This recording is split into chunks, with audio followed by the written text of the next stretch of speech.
Welcome to the first ever episode of The Capitolist, where we take a serious look at Florida politics and policy, stir in a heaping helping of satire and a dash of saltiness, and then we bake it in the oven for 30 minutes every week. Smells like this dish is ready to be served. We start with the 2018 governor's race, a topic that's going to stay at the top of our menu for the next year. And even though there's about 24 people already in the race, the average voter couldn't tell you the name of a single candidate. I actually have no idea, but I heard about some woman named Gwen, so I might vote for her. I'm just excited to talk a little bit about the Democrats. I don't really know what's going on with the, Republicans, but I'm really rooting for Gwen Graham. If you're not really feeling the feminist thing, you could at least go for Chris King, and I know you're thinking about the mayor, at least, of Tallahassee. I actually have no idea. I actually didn't know we were going to be voting so soon. Do a little research, figure out who the right candidate is for me, I guess. On the Republican side, Agriculture Commissioner Adam Putnam is considered the frontrunner.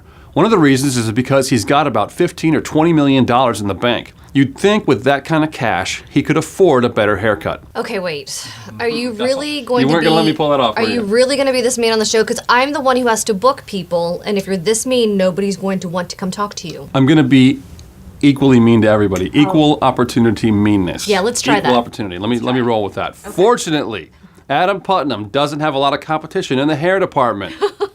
State Senator Jack Lavilla does have a nice beard, though. Oh. And given that he's the Senate budget chairman, he shouldn't have too much trouble raising enough money to cause problems for Adam Putnam. On the Democratic side of the coin, we have former Governor Bob Graham's daughter. Gwen Graham. Gwen Graham. Good job. You said it. Gwen. It's hard for me to say, and frankly, she's really known for being Bob Graham's daughter. But she's also haircut challenged. I think she goes to the same barbershop as Adam Putnam. But even a better haircut couldn't help her. Right now, Bob Graham's daughter, Gwen Graham, is the frontrunner to be the Democratic nominee for governor. But I think she's the guaranteed loser at the ballot box next year. That's because she's a carbon copy of the Democrats' 2010 gubernatorial nominee, Alex Sink, but without the accomplishments. Oof. I know, equal opportunity though. Okay, maybe that was a little bit harsh, but take a look at Alex Sink's bio. Okay. She was a Democrat candidate back in 2010. She was a self-made woman, very successful. Sure. She taught school for several years in Africa. She came home and became one of the first female executives in the banking industry. She rose through the ranks. She became president of Florida operations at Bank of America, and she oversaw $40 billion of deposits, all before she even thought about a career in politics. Now, contrast that with Bob Graham's daughter. Gwen Graham. Yeah.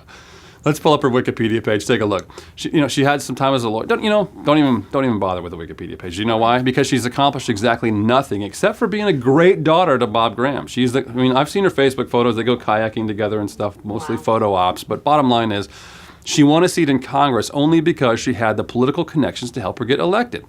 And unfortunately for her, her political connections weren't even enough to keep Corrine Brown from stealing all the Democratic voters in Tallahassee during redistricting. So look, if Bob Graham's daughter is the best that Democrats can do, I'm going to call the race right now for the Republicans. But of course, she is not the best the Democrats can do, and everybody who follows politics knows it. The Democrats' best hope is none other than John Morgan of Morgan & Morgan. I'm John Morgan of Morgan & Morgan. Morgan of Morgan & Morgan. Morgan of Morgan & Morgan. Morgan of Morgan & Morgan. Morgan of Morgan & Morgan. Morgan of Morgan & Morgan. Morgan of Morgan & Morgan. Morgan of Morgan & Morgan. Morgan of Morgan & Morgan. Morgan of Morgan & Morgan. Morgan & Morgan. For the people. Morgan. If John Morgan of Morgan & Morgan gets into the race, he will wipe the floor with Gwen Graham and give just about any Republican candidate a run for his or her money. Why? Because John Morgan is real. He's authentic. He speaks off the cuff, and in a post-Trump world, that's a surefire recipe for success. Any political candidate who can be authentic, say what they think, and not come off like it's scripted or like they're trying to imitate Donald Trump will be a formidable opponent. John Morgan is one of the few public figures in Florida who can pull that off. If he gets into the race, the Republicans will fire everything they have at him, including the fact that he's got a fistful of DUI convictions and is usually so drunk he has to be chauffeured to his TV commercial shoots. Wow. I know, but none of those attacks are going to matter because we live in a brave new world where the President of the United States once delivered a suplex to Vince McMahon on SummerSlam.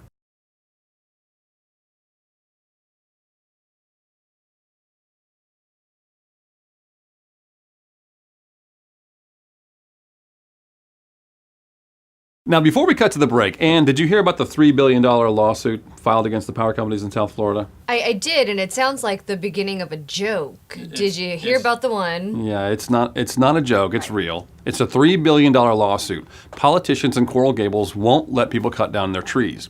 I mean, they have beautiful trees in Coral Gables, and they're gorgeous, and I understand that. Tallahassee has a similar ordinance here. Sure. But when Irma knocked the trees down, obviously those trees took down a lot of power lines, just like we had here with Irma. Sure. Or with Hurricane... Hermine.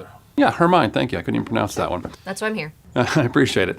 But it's the politicians in Coral Gables, all their trees knock down the power lines. So what do? They sue the power company for not having their lines up during the hurricane.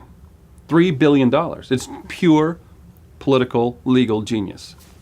I think it's absolutely brilliant. And so my hat is off. My hat is off to the Mr. Politician and Frivolous Lawsuit Lawyer guy, and I think it's time to roll a little tribute.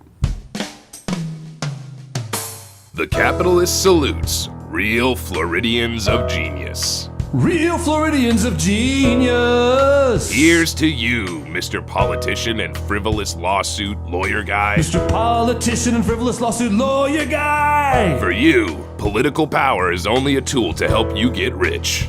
You sit in your $1 million Coral Gables mansion, enjoying your beautiful trees that are protected by a city ordinance you helped pass. Don't even think about trimming those trees. But when a hurricane knocks down your trees and takes out the power grid, somebody's got to pay for all that damage. And it sure as hell isn't gonna be you. Time to point some fingers. After all, how can you bill clients when your power lines are snarled in that shattered Cuban mahogany that once shaded your swimming pool? Voters don't need to know it's your fault. So file your frivolous lawsuit, O defender of the deciduous, because you know money really does grow on trees. Mr. Politician and Frivolous Lawsuit Lawyer Guy.